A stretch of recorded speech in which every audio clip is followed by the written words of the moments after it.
Good afternoon, ladies and gentlemen.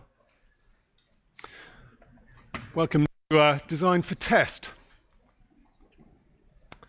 So first of all, why? Why this talk?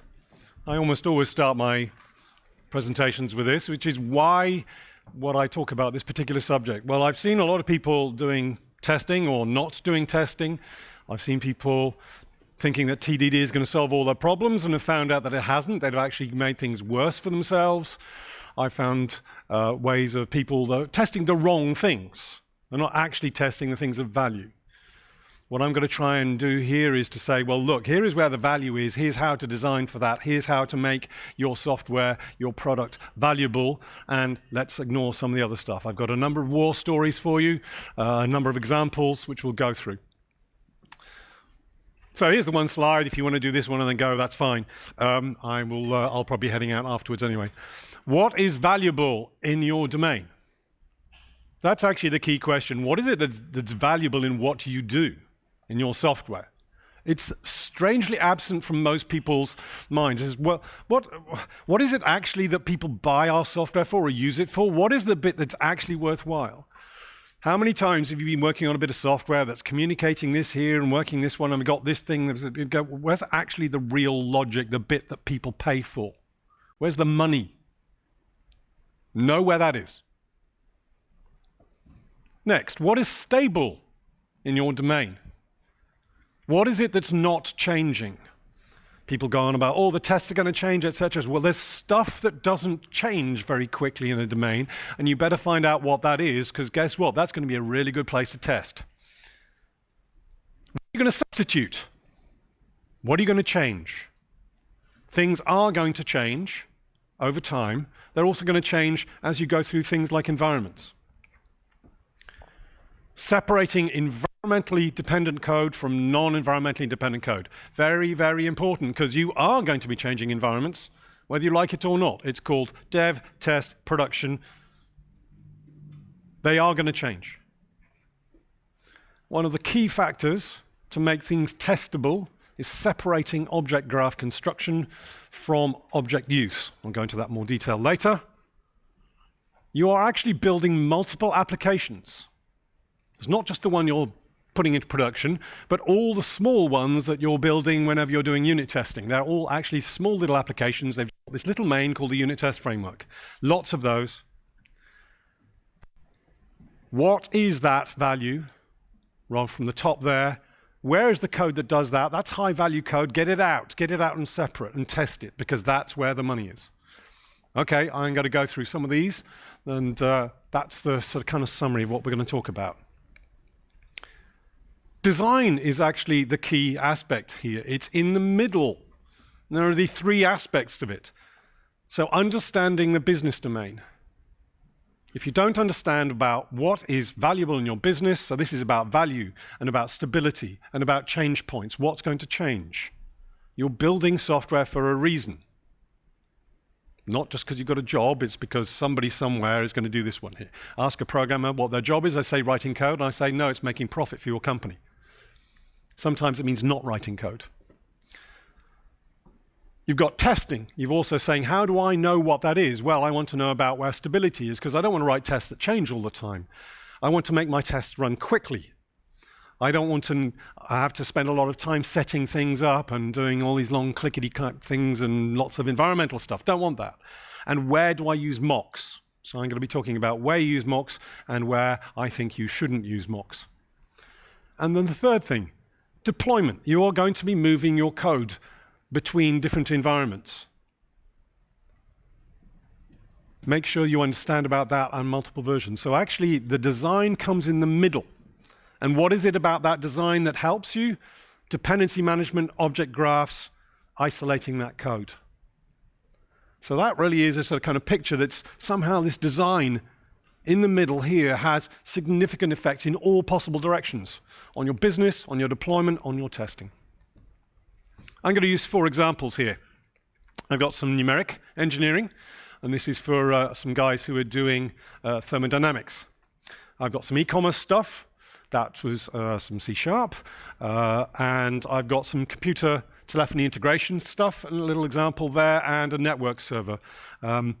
So I'll go through these ones in some detail, some parts of them, and they're quite different. They all bring up different parts of this story. So let's take the first one here. This is the one with the people doing thermodynamics.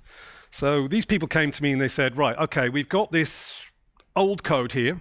So we've got some C code. We've used an external framework to do this one here, and we want to try and we want to rewrite it all. And I went, whoa, stop. Yeah, there's always that. Everybody wants to rewrite everything. It might be the right thing, but let's actually have a look whether this is the right thing. Well, we have these hard to find bugs. And so it was one of these ones you kind of have to do something out here and try and get that bug over there. So these were really kind of hard to find bugs. One of the bugs, for instance, was they were doing bubbles in liquids, etc. And one of the bugs turned out to be that the bubbles actually converged exactly floating point parallel and with equality. You know, it's not an epsilon apart, but exactly equal. And that one caused them a division by 0. That was hard to find. We said, right, okay, well, maybe we can do some unit tests on that. So I got out Doxygen and we sort of kind of went and looked through the structure and said, so if I want to test this bit here, I just create one of those, and that's got a pointer to this, that's got a point to that, that's got a point. And it just kept on pulling on this piece of string like this, and I ended up with about 50 objects. Now, I could have kind of cut my way through and gone, well, we're not using that nulls and here, not created that. And the end went, well, this is not designed for unit testing. One of the reasons is because everything had a pointer to everything else. So that became there was lots of doubly linked lists and everything that it was really a nightmare to do. I went, oh, okay, that's really not going to work very well. Okay, so perhaps we are going to rewrite it or look at that. So I said, well, if we're going to design it, let's design this properly. So what are the valuable parts of what you're doing? And they went, oh, that's easy. These algorithms here, blah, blah, blah. You know, Riemann solver, blah, blah, blah, etc. Oh, okay, right. So we'll write unit tests for those. And we said, we have no idea how to build these things. Oh, okay, right. We don't know how to design them. So, could you write tests for these? And they went, oh yes, they're fine. There's all this stuff about physics, etc. And that's good. We can do that. We can find something there. I said, so we've now defined a valuable interface. We don't know how the implementation is. How are they going to implement the grid on the 3-dimensional grid that's across multiple machines with MPI and all that sort of stuff? We went, no. Let's just get the tests in place. Where are we going to test? Where is it valuable to do this? Are these tests going to change? And we went, no, because the physics doesn't change. Laws of physics are not due for change, so we'll probably keep them there. Nice, stable interface, refactoring independent. Good place to be putting tests, I thought. Valuable and stable. So how are we going to put all these parts together? Well, so we sat down and we worked out, and we came up with an acyclic dependency tree. Nice bottom up, no nasty sort of kind of this depends upon that. We worked out how to do that one. That gave us a nice way we could then do this bottom up, test each one independently. What's going to change over time? They said, well, the academic research is going over here, and this is what people are doing here, and these algorithms will change. So we went, right, okay, so it's that component there, that component there, that component there. These are the ones that are going to need virtual interfaces because that's where you're putting your substitution points. Right, okay, so we worked that bit out. Which parts depend upon the environment? Well, they went, okay, this bit here that does the parallel decomposition here because we need to copy a bit of that bit over here and this one over here so we can do our relaxation algorithms, etc. So we kind of worked that bit out and went, well, we can probably get away with that bit for this one here because we'd handle the edges. So we'd worked out that part as well. So we worked out a bunch of things there that all relate to these. So having gone through that one, in some ways this talk is a way of me summarizing the conversation I had, because I realized I had this conversation, but I realized I'd actually created a process in my head for the right questions to ask that I'd never seen anybody write down. So this is me writing down these questions and showing them to other people. Right. Here is a nice little graph. This is from the Goost book, Growing Object-Oriented Software with Tests by Freeman and Price.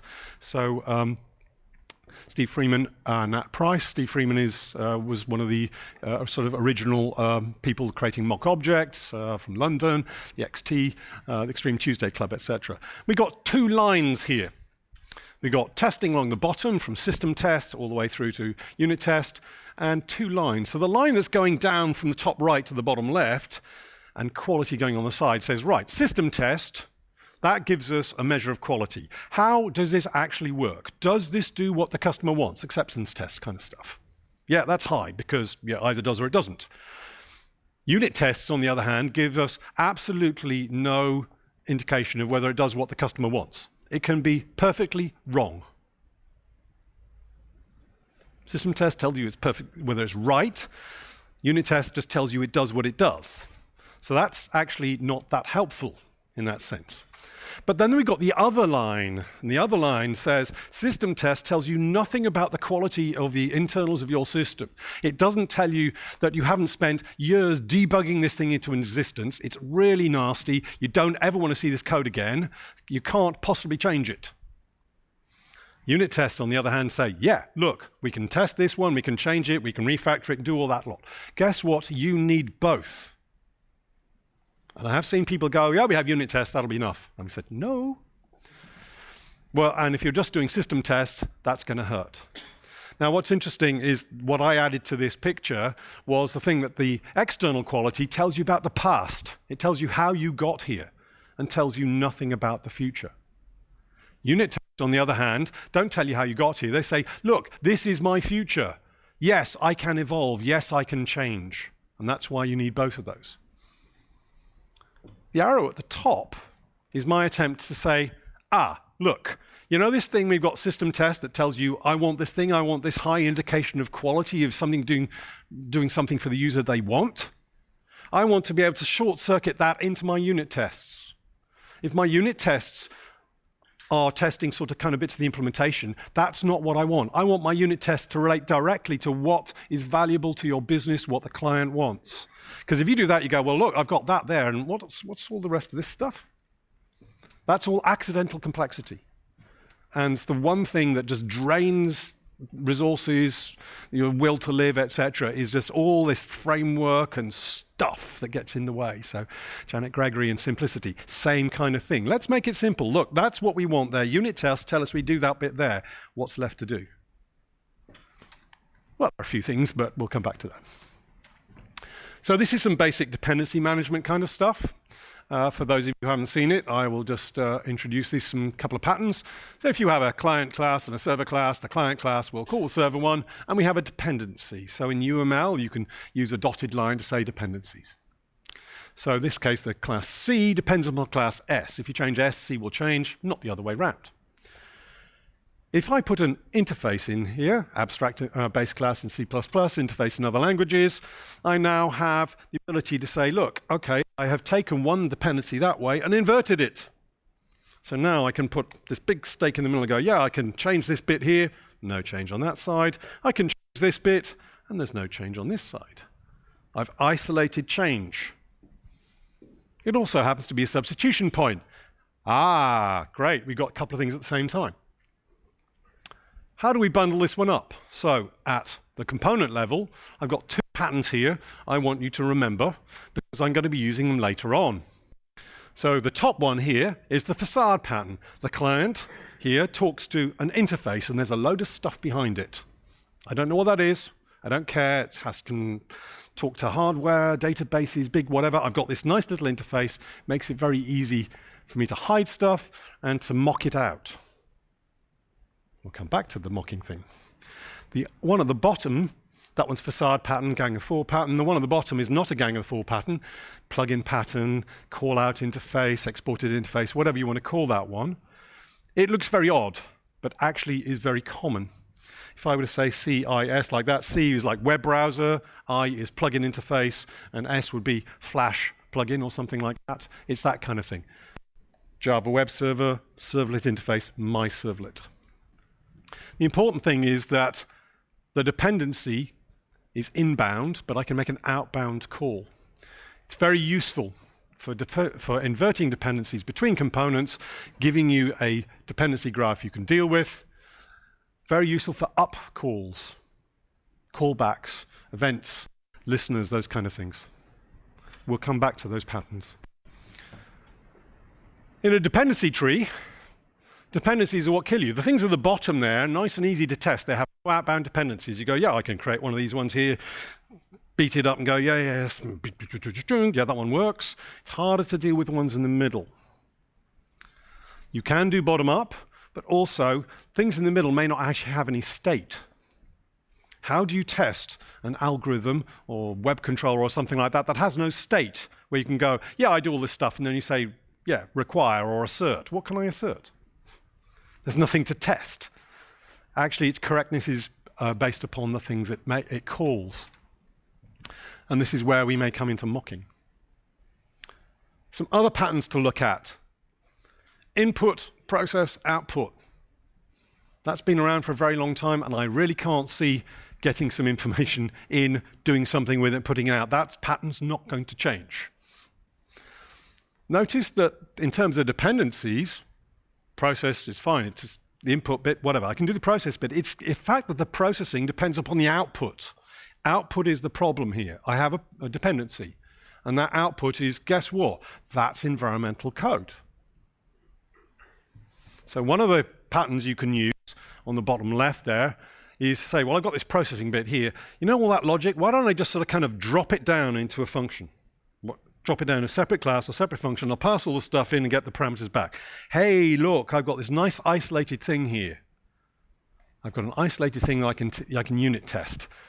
This is great for legacy code, by the way. You've got a big function that says, well, I'll go and get some stuff from a database over here and stick it onto a network. All the bits in between, you can pull out and unit test because it's all in memory. Other techniques are to use an interface on the right-hand side there, so you can make a call to so you can invert that dependency using one of these patterns, like that. You could also use some other inversion techniques, such as streams or function pointers or lambdas. Those are useful ways, and this is mostly for handling I/O. I mentioned multiple applications. Your production application is, well, here's a big set of, here's all the classes I'm going to use, lots of them. When you're testing, you want to be testing small ones. Well, actually, what you've got here is one unit test for the things on the bottom, another one here, etc. You've got lots of little unit tests. This means you need to be able to change the wiring.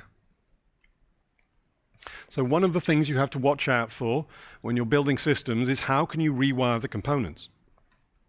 If you hardwire into it, this depends upon that. Guess what? You've made it hard to do that. And we're going to look at things like dependency injection to help you with that. Maybe I've got this thing down on the bottom here with the I/O, which is, that's the thing that's going to cause me all the trouble. That's the thing that's slow. If you start doing things with I/O, you get results that you don't always work because you go, oh, I forgot to delete the file, or it fell over because the file I created last time hasn't been deleted. The data's not in the database. All those other things, and guess what? It's nice and slow. Yeah. So I want to be able to cut that off. So if I see environmentally dependent code, I'm going to want to mock it out like this. So in my unit test, I can mock it. That means it now runs in memory, it runs faster. It's orders of magnitude faster. Memory is about 4, 5, maybe even 6 times faster than I/O. At magnitude, not factors, orders of magnitude. If you want to have fast running tests, get rid of the I/O. It's also all the state that goes with it. Be very careful about that one. And here is an absolutely classic use of mocks. Mock out environmental code. Because you are going to have to change that point. Remember I talked about object graphs? And we went back here and said, well, look, you know, I'm creating multiple different graphs like that. Well, I need to have some way of doing that. I need to have some way of saying, I'll create an object graph, here's all the arrangement, and then I press the button and say go, and the application runs. And then at some point I need to tidy it up. So that thing at the top here, timeline here, I've got something that says, set all your stuff up. Yeah, right, okay, that's fine. That's different to do all the testing, and then there's some teardown. That's usually trivial. If I've introduced interfaces between classes like this, how do those things talk? How do they know about each other? My C and my client, my server like that? If they're talking through an interface, how do they, and they depend on that interface, where do they get created? People often forget about how things actually get wired up. So I need some form of creation and wiring thing. This can be as simple as a function like main that says, all right, okay, create one of those, c.setS, yes, and do it that way. That's very simple. You just plug them together. It could be an injection, dependency injection container if you want to go all that way. If you're working something like Spring or Unity, etc. So there's a wide range of those ones. But thinking about how you create objects and how you wire them up such that you can pull them apart and test them separately. So what are the right and wrong ways of wiring things up? So I've got 4 here, and I'm going 1, 2, 3, 4 along the top, along the bottom in increasing order of testability. At the top, I've got new. New is a horrible thing. New completely and utterly kills any substitution. That says eximple, that's it. It can't be anything else. And plus or minus macro tricks. You can't substitute there. New is like kryptonite. Be very careful with it. You've completely eliminated any substitution. On the other hand, you think, oh, well, maybe I'll just go to bottom left there. I'll go to a singleton, because that's obviously the answer to everything, really. Singleton down the bottom there, I can do that one there. That's really not much better at all. How do you change that? How do you change the type? How do I rewire it? How to say, look, you've given me an X there, but actually I want to use something else for this particular object creation? I can't. It's still hardwired in there. Yes, in languages like Java or whatever, you can say load class for name, and you can do link time stuff, but it's a bit hacky. Oh, maybe I go to a service locator, some sort of kind of factory, go and find me this thing. I want one of these, please. Can you go and find it? That will allow you to do some stuff, but the problem with that one is you go, I could get anything. It's going to come back and I go, well, I have no idea what I'm going to get here, and I need to talk to him to get something else. I now have too much visibility in my system. I've wired in too much knowledge at that point. Whereas on the bottom right, I go direct injection. If Y wants an X, just give it an X. It's that simple. I see people doing all these other complicated things and say, look, if it just wants one, create one and give it to it. So simplicity, please. This makes it much easier to test, because if I want to put in some mock or some substitute for that one, I can do it. It's much harder on the other ones. So bottom right, very simple. Environmentally dependent code. So this is the C# one. Timeline, in the sense of code going through from unit test all the way through into live. And this was for a payment service. So in unit test, I want to mock out the payment service. Payment's obviously very important in e-commerce. And I go, well, I want to be able to mock that. But in my continuous integration one, I need to actually do some stuff. I'll have a stub service that does this one, and if you give it a credit card 41111, it passes. 424242, it fails. And give it some other credit card, it'll fail the LUN credit card algorithm. So I might have a stub service. Maybe I'll have some smoke test that just says, yeah, okay, it seems to be working enough to even start looking at doing a system test. System test, I want to start doing performance stuff. Well, unsurprisingly, PayPal don't like it if you load test their service. So I probably need to be able to have some way of load testing this myself, load testing my code, not theirs. But then we get to UAT, user acceptance test. We want to be using the PayPal sandbox one. In staging, we're also doing that one because it's not real money. We don't want to do that one. Whereas in live, we got PayPal. So you can see, look, I have 4 different things. So the PayPal one, that's probably a URL change. You may find the stub is also a URL change, but you may need some different drivers at different points, and the mock here is very much closer to your code. You are going to have to change these things. So let's put in a place where you can change it, where you can configure it, and make it much easier.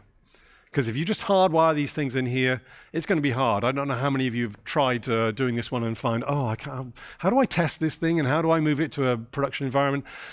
It's unnecessarily complex. Plan for that. It's going to happen.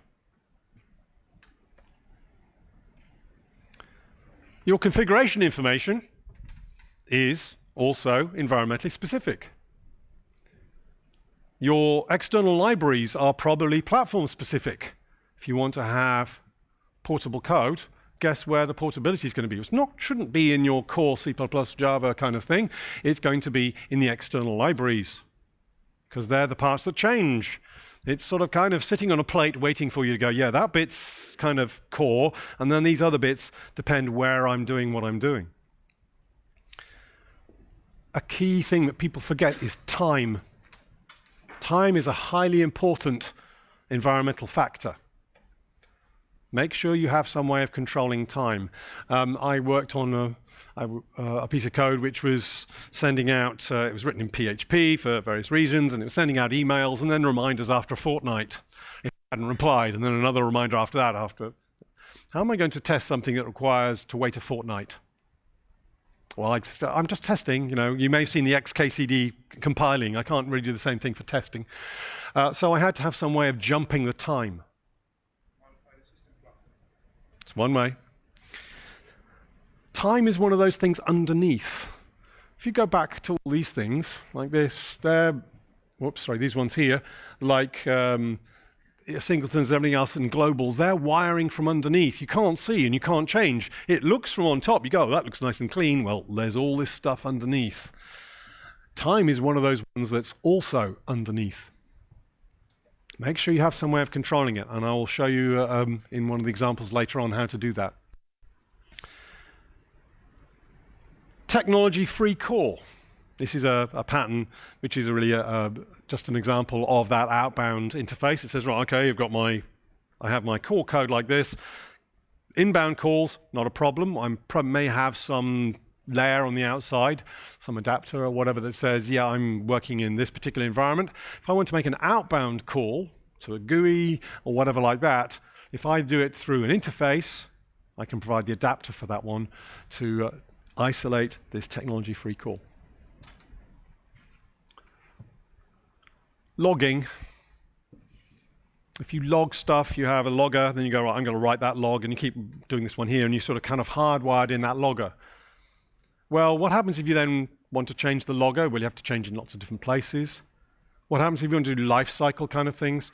Well, one of the options there is to say, well, I'll just make outbound calls. I'll make events, calls up, and oh, look, so with observer pattern, something similar, and your logger is just an observer for that. So event-driven code. More and more when I do stuff in the cloud, I'm seeing that actually we need to have responsive products, not products that just do one application, but they respond, oh, I'm under attack, oh, I've seen this, those kind of things. So having events. Oh, this system isn't working anymore. I haven't had anything coming in through on this channel for 5 minutes or wherever it is. So upbound events. If you write your stuff with events, these logging, observer, and calls upbound, that's a way of doing it. Okay, let's combine all these things. Let's see what happens. So this is a combination. I've got my creation and wiring on the top that says, yeah, I have these things, and I create the things that I want for my input and my output. So they're creating the concrete input and output. Those are isolated by interfaces here, which do that one there. And I've got this piece of code that says, right, okay, the actual main processing is kind of dropped out like that, so I can now test this independently. So that works as a sort of kind of combination of all these patterns. So remember that picture, and then go, here's the UML diagram for something I wrote, which is a test-driven GUI. This is the computer telephony integration project I mentioned. What have I got here? Well, in the middle, here is my finite state machine. Here's the thing that says, oh, I was on a call, not on a call, doing this one here. All the actual business logic, which is, am I doing this? Why am I waiting for that, etc. On the left, I have got an interface that says, it hides. So that's the facade pattern on the left. The one in the middle is the plugin pattern, and then the facade pattern again on the right. What does this one do? It hides this Java messaging thing. So I was using Apache MQ. What happened here is that I had an asterisk server for telephony. Somebody would make an inbound call. That would work out who picked up the phone. And so if extension 234 picked up, it would then send a message on Q234 to somebody saying, here was the phone number that just rang you. It comes up into the application. That then goes down the right-hand side off to a database to say, do you know what this number is? and get me back a list of people who have this phone number. That's what it was doing. So that is how I do that one. So how do I actually test this? Right, okay, well, first thing I can do is I can test the bit in the middle.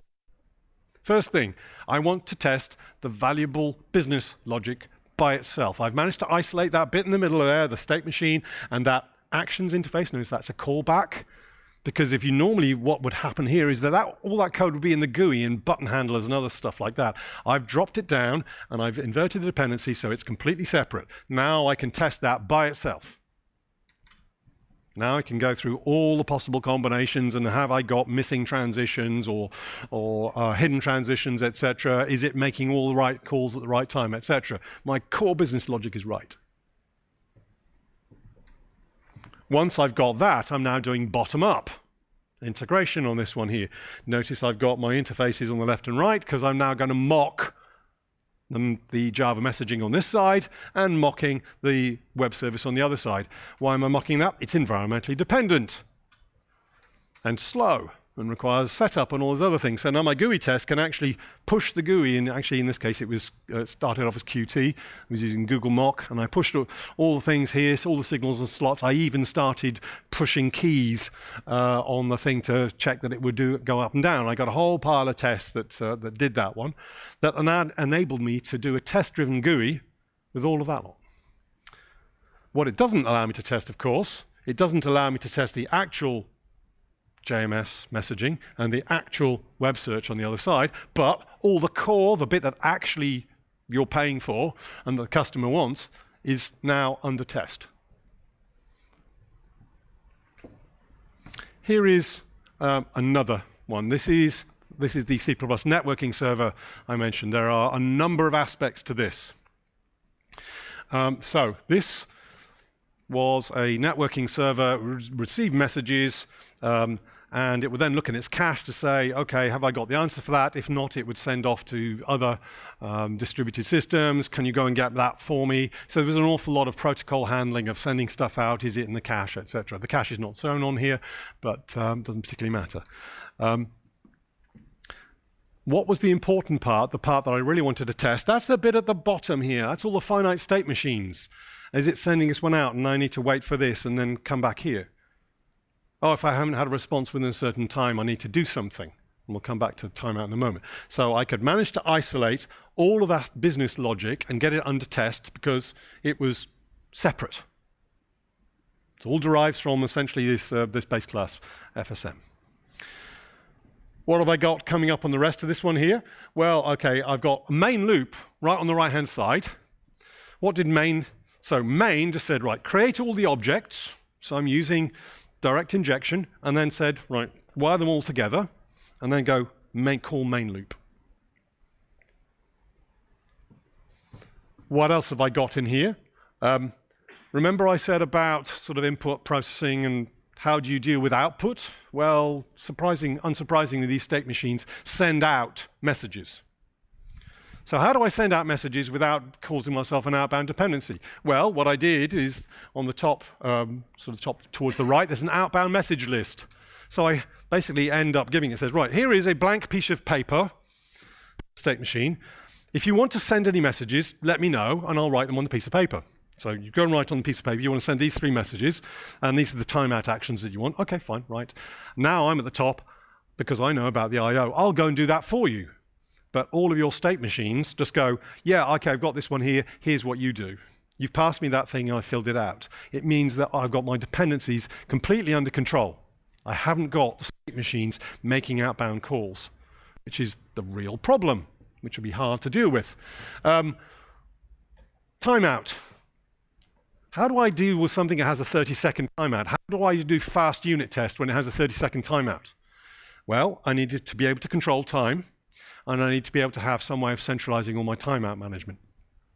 So I had a timeout queue that said, well, okay, if you're going to send a message with a timeout on it, I'll put it on the queue, and then as I go around, I'll pick off the queue and go, is there an action for me to do? If you receive that before, I'll take it out of the queue, so we're not going to hit on that. All the I/O is going through the network interface, which is abstract, nothing to do with that one. And there's this thing in the middle called time message handler. So what I did is I completely abstracted time. There is no time in this. This is a completely single-threaded passive system. Other than, so it gets messages coming in. One of those messages happened to say time is t, t plus 1, t plus 2, t plus 3. There's a separate thread that will send in the time to this application. This makes it very easy to unit test because I can say time is t, do this, time is t plus 29, no, it didn't do this one. Time is t, send the message, time is with a timeout of 30, time t plus 30, bang, it did this message. So I can run all those unit tests, all those timeouts at accelerated time because I can jump time forward as fast as I like. The constructors there, everything's wired up with constructors. There's no factories, there's none of that. It's really simple, it's straightforward, it's all top-down business logic. Nice control, visible dependencies, no globals, no singletons, no locators, no factories, nothing. 450 unit tests for the whole thing, 94% line coverage, and they ran in 250 milliseconds. This meant that I could just save a file and run the entire thing, all the unit tests against mine, every time I saved a file.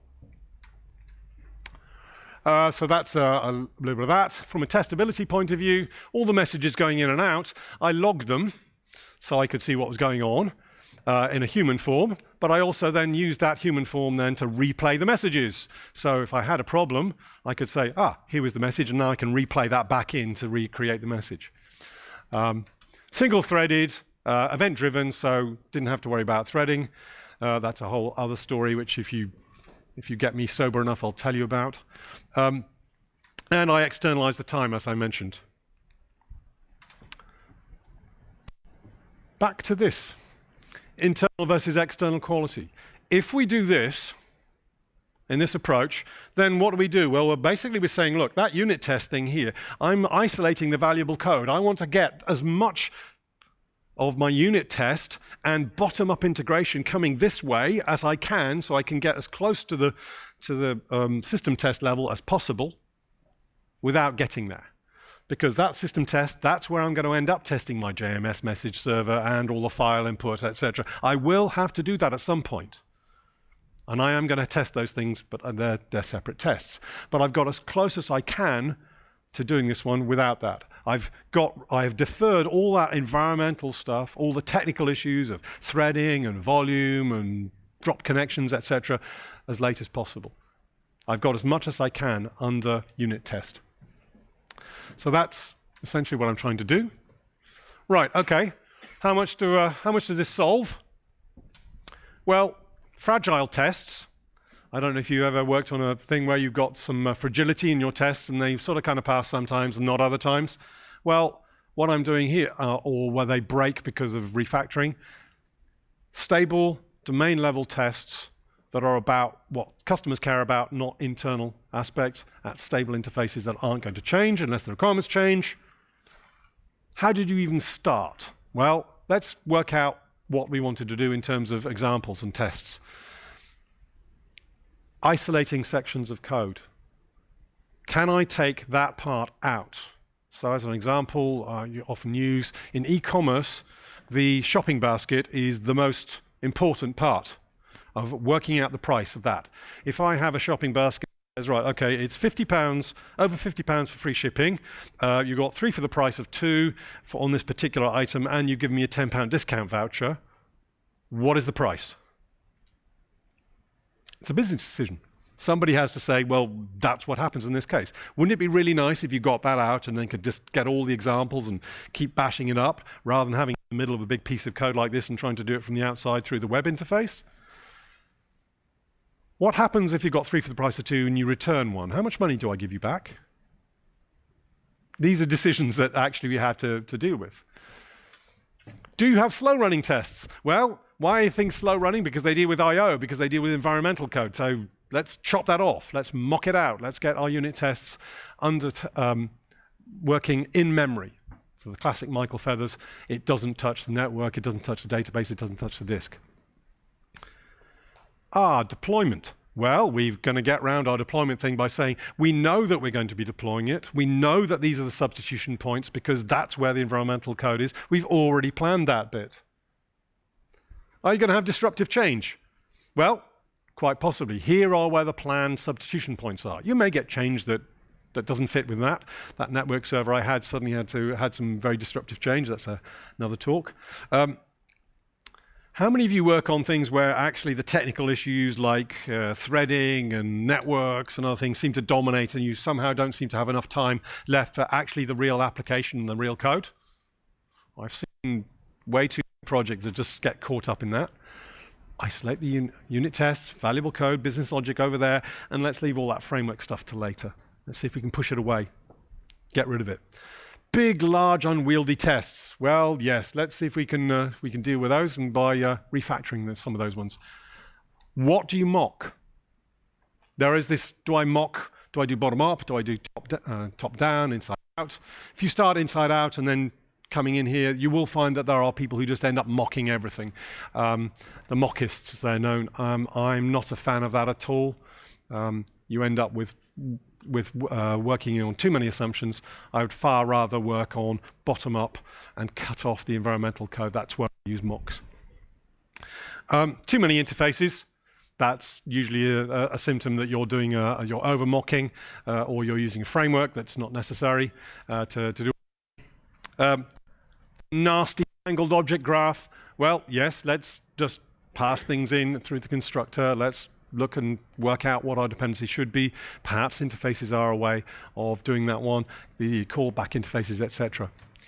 I'm not really going to be helping you much with legacy code, other than here's that drop-down pattern, which is take that piece, take the processing code away from the I/O and drop it down so you can then make it a pure function, or at least accessible. Low-value tests. Let's not spend our time on that. Let's focus on the important stuff. So this leads us to an architectural focus on business value. It's more than testability. It's saying, this is what we want, this is why we want it. Let's focus on getting that in place with a minimum amount of glue in order to be able to get that out. I think that this adds significantly to developer productivity, because you can then say, right, I can actually do the useful things. I'm not working on stuff that's not of value to the business. Time to getting it working correctly, so the feedback is much faster, good unit tests. Deployment, you've already worked out that these are the areas where you need to deploy.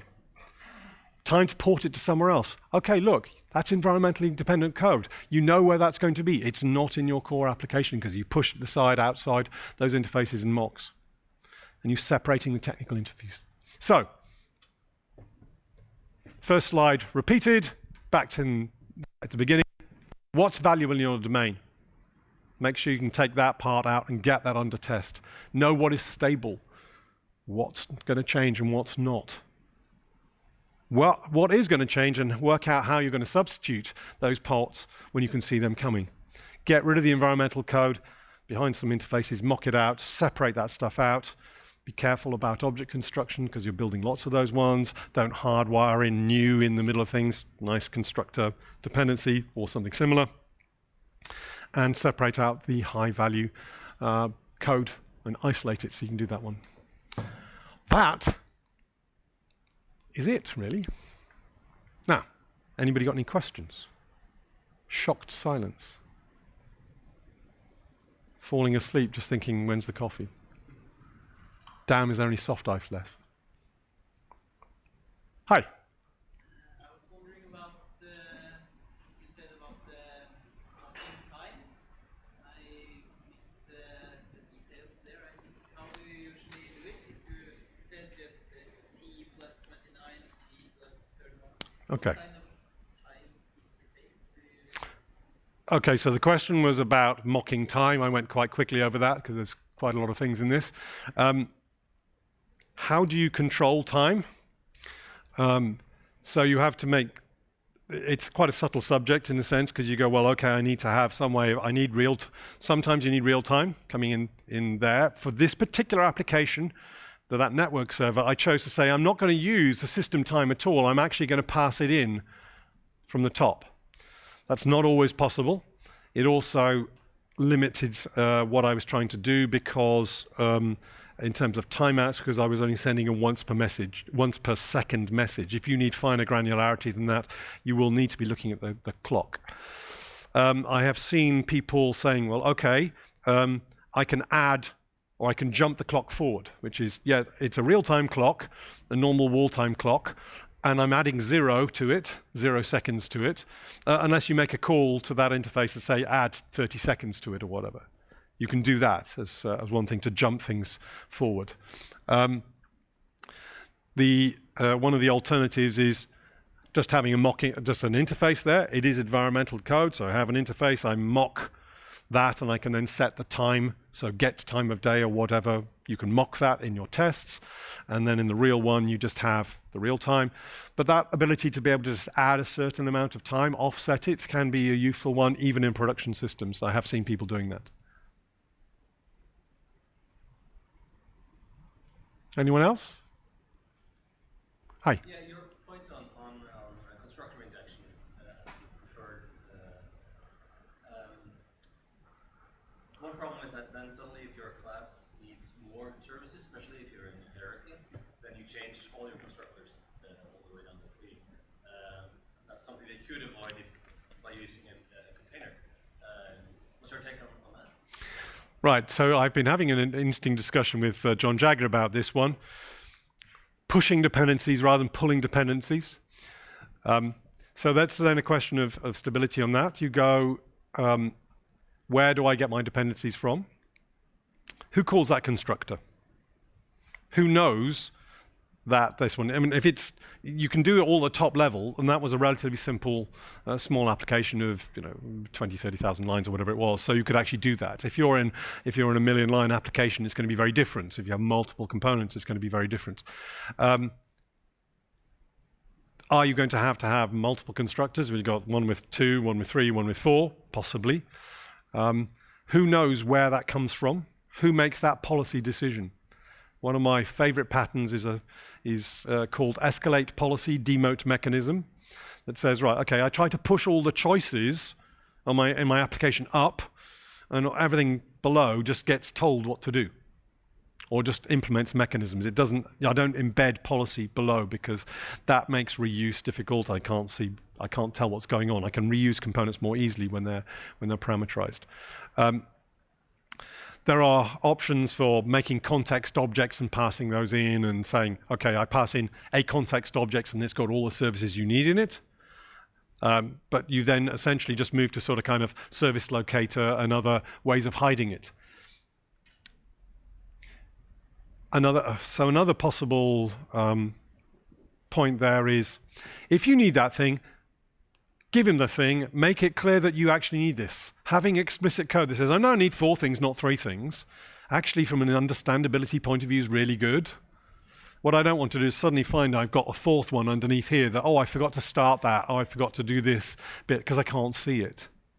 Hiding things with global variables and singletons is it's convenient, but it's not easy to understand. It makes testing harder. So you may just go, look, yeah, it's a pain. I have to work out that I have to put this one in here, and who's the guy creating this one? Is it up here? Is it up here? Is it up here? Where's that policy decision made? If you have centralized configuration in a dependency injection container, yes, you can do it there. If you're not using one of those, you're going to have to work out what that is. But that's also sort of kind of that thinking ahead with substitution points and what sort of kind of change do you think you're going to have. You don't always get it right. I wish I did. I'd be rich if I did, but I don't. Anybody else? Okay, thank you very much.